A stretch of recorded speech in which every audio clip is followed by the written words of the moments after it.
देखो two bodies, ये 30 kg और ये 20 kg मास की टू बॉडीज हैं। दोनों मूवमेंट कर रही है सेम डायरेक्शन में 10 मीटर पर सेकेंड, 5 मीटर पर सेकेंड। और ये आगे जाएंगी, टकराएंगी। कोलाइड माने टकराना, तो आगे जाके टकराएंगी और टकराने के बाद में ये जो है यहाँ पर कंबाइन हो गई, दोनों एक साथ मिल गई। ठीक है, समझ में आ रहा है?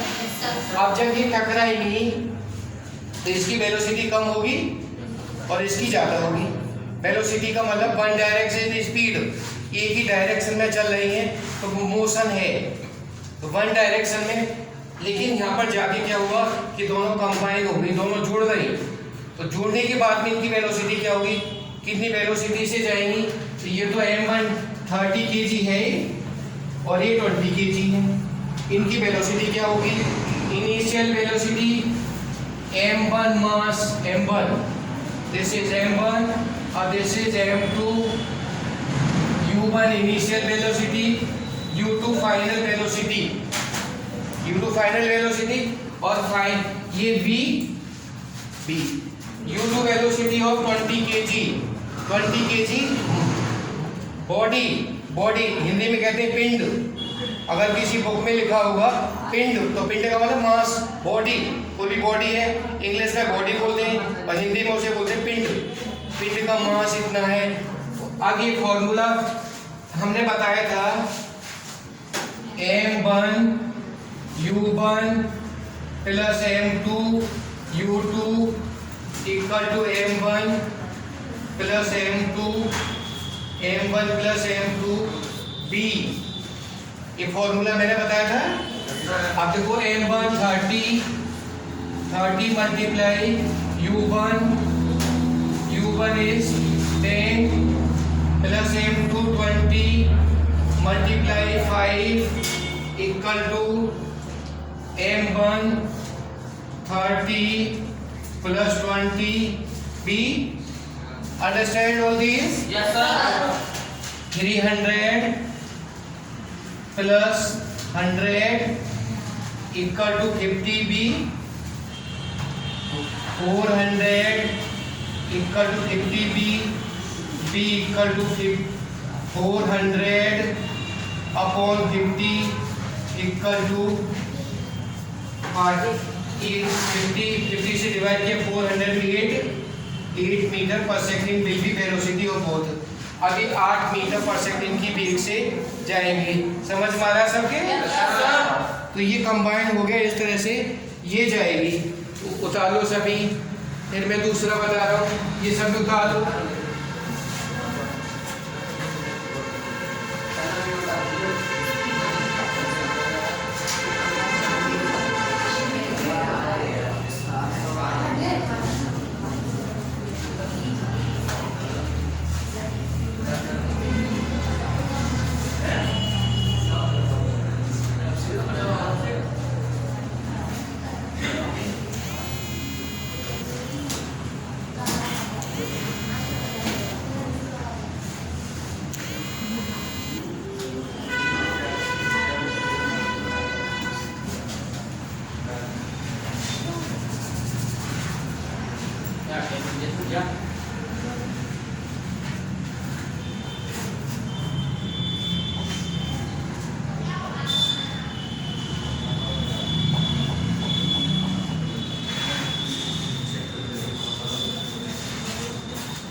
उतार लिया सबने? आवाज नहीं किसी की आवाज?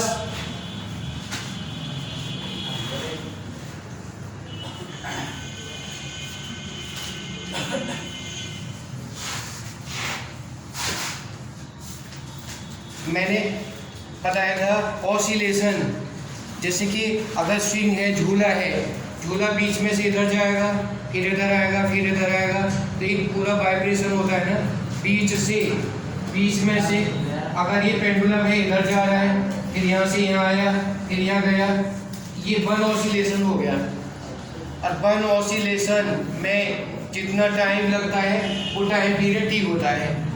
इसी तरह से स्प्रिंग है, अगर स्प्रिंग से हमने कोई भी बॉडी, ये मास लटका हुआ है, ठीक है, अब इसको थोड़ा सा खींच करके हमने छोड़ दिया तो इस तरह से करती है, ये ऑसिलेशन हो गया।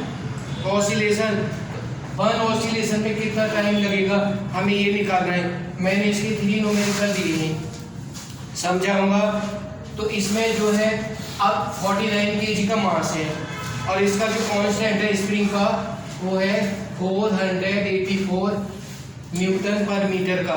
तो बताओ कि एक ऑसिलेशन बीच से नीचे गया, फिर ऊपर आया, फिर नीचे आया, वन ऑसिलेशन में कितना टाइम लगेगा, टाइम पीरियड हमें निकालना है।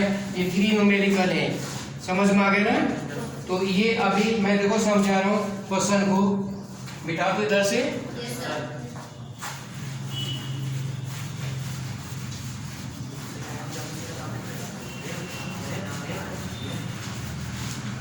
फर्स्ट वाला case, first case, second case and third case.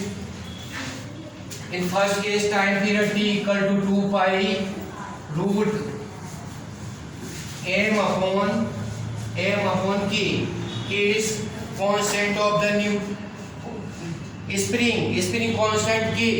तो 2 pi की वैल्यू क्या है 22/7 root mass 49 upon 484 equal to 44/7 multiply 7/22।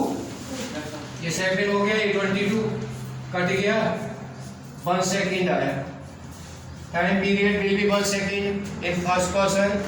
1 second में एक बार ये स्प्रिंग चली जाएगी। सभी समझ में आ रहा है? बीच में से नीचे गई और नीचे से फिर बीच में आई, फिर ऊपर आई, फिर बीच में आ गई। 1 सेकेंड लगेगी इसी फर्स्ट वाले केस में। उतार दो सभी।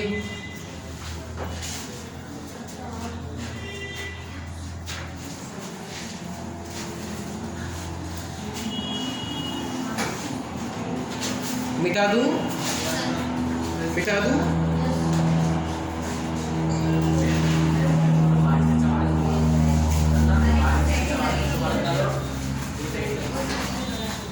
Second case, time period in the second case, there will be no sound of any student, silently here.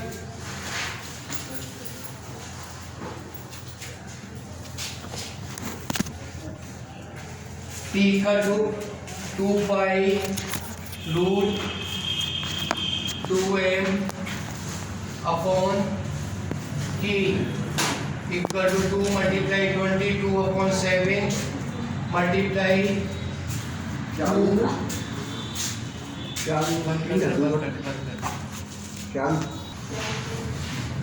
और जब सेकेंड वाला केस 2 स्प्रिंग को जोड़ दिया तो टाइम बढ़ जाएगा। टाइम अब वो धीरे धीरे करेगी, एक वाइब्रेशन करने में टाइम ज़्यादा लगेगा। तो यहाँ पर a equal to 2 pi 2m upon k value लगा दी, k 484 अपॉन 98 2 से डिवाइड किया 44/7 multiply 22/7 to a mass is 49 484 2 से डिवाइड 120 2 4 2 4 2 7 7 जा 49 90 90 2 divided by 2 121 79 7 upon 11 7 से 7 2 second time will be 2 second. Now in the second case time will be 2 second. Same spring time will be double. Both when we combine two spring time period will be double. In one case time is 1 second. In the second spring time will be 2 second. Third case t equal to 2 pi root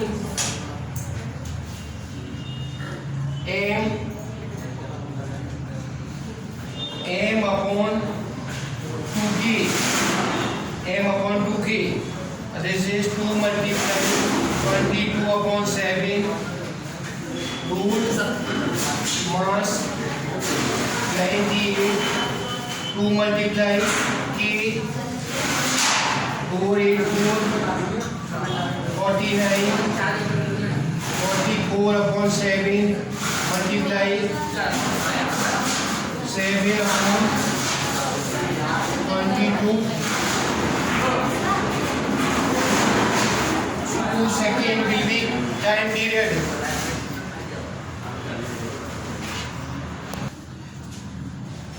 Math class 4 divide class 5 decimal divide class 6 integers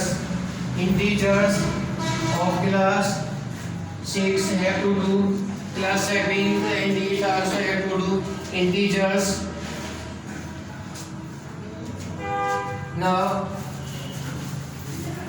class 9 have to do the sums which I am giving you.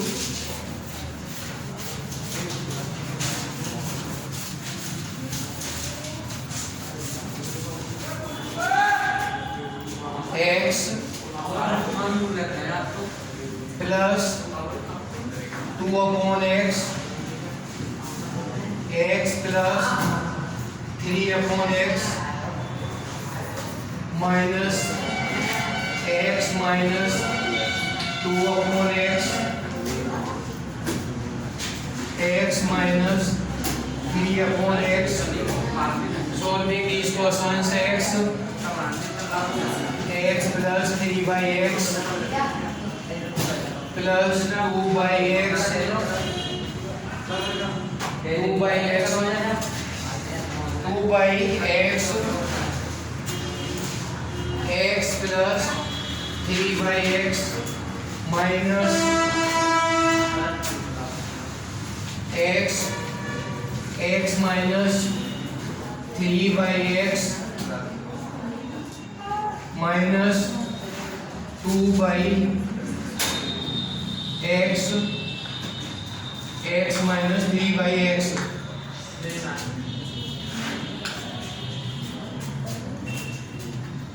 x square plus 3 plus 2 plus 4 plus 6 6 upon x square minus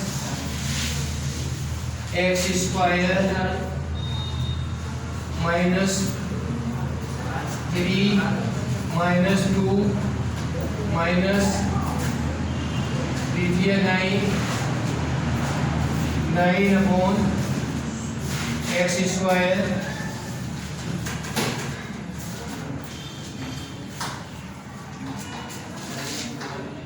x square plus 5 plus 9 upon x square minus x square minus 5 minus plus 9 upon x square bracket खोला x square plus 5 + 9/x² minus x² minus 5 + 5 minus 9/x²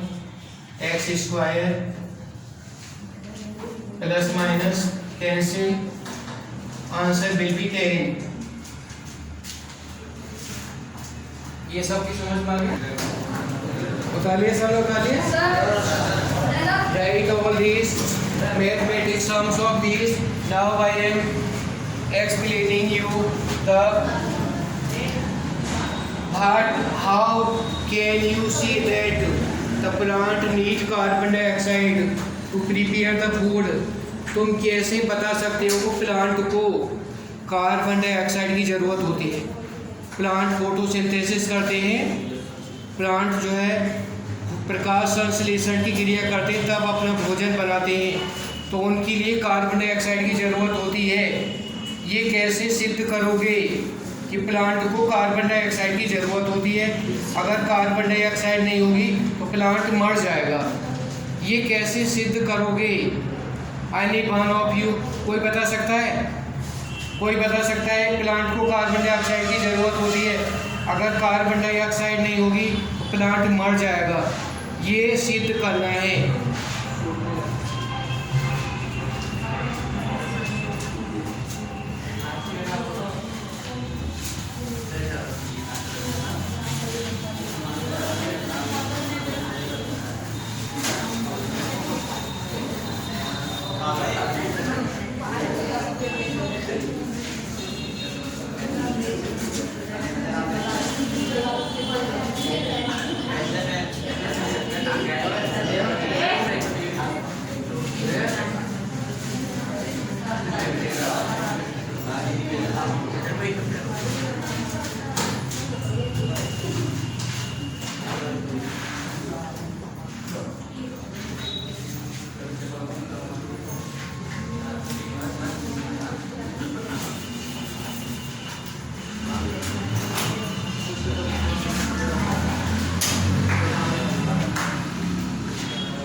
हमने 2 पौधे लिए, flower pot, ये गमले में लगे हुए थे फ्लावर पॉट, और इसके ऊपर एक कांच का बर्तन लगा दिया। ठीक है, पानी भी ये भरा हुआ है, कांच का बर्तन लगा दिया, तो ये पौधा तो जीवित रहता है, 2-3 दिन तक जीवित रहता है। दूसरे वाले में हमने पोटेशियम हाइड्रोक्साइड मिला दिया, ये पानी में पोटेशियम हाइड्रोक्साइड मिला दिया और ये पौधे को लगा दिया। 1 घंटे में ही मुरझा जाता है, शाम तक ये पौधा मर जाता है, दूसरे दिन बिल्कुल मर जाएगा। अभी क्यों मर गया? क्योंकि सोडियम ये पोटेशियम हाइड्रोक्साइड इसने कार्बन डाइऑक्साइड से रिएक्शन की, KOH plus CO2 = K2CO3, potassium carbonate बन गया और इसके अंदर कार्बन डाइऑक्साइड नहीं रही, तो ये पेड़ मर जाता है। जबकि ये पेड़ जीवित रहता है, तो हम प्रूव कर सकते हैं कि प्लांट को कार्बन डाइऑक्साइड की ज़रूरत होती है। बिना कार्बन डाइऑक्साइड के पेड़ मर जाएगा। सभी की समझ में आ गया? इसमें कार्बन डाइऑक्साइड कहाँ पर चली गई? इस प्लांट में कार्बन डाइऑक्साइड गैस कहाँ चली गई?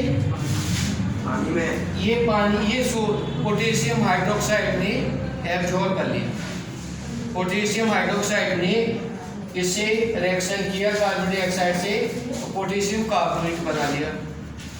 इसमें कार्बन डाइऑक्साइड नहीं है, तो ये पेड़ मर जाएगा और ये वाला प्लांट रहेगा। जब तक इसके अंदर कार्बन डाइऑक्साइड गैस है तब तक जीवित रहेगा। तो ये KOH + CO2 = K2CO3, ये रिएक्शन बैलेंस है? बैलेंस है रिएक्शन? बैलेंस नहीं है, ये रिएक्शन बैलेंस नहीं है। जितने एटम्स इधर आ रहे हैं उतने इधर आने चाहिए। पोटेशियम का यहाँ पर 2 है, यहाँ हमने 2 लगा दिया, ऑक्सीजन की यहाँ पर 2 हो गए, 2 + 2, तो ऑक्सीजन के कितने हो गए यहाँ पर 4 हो गए। यहाँ पर ऑक्सीजन 3 है,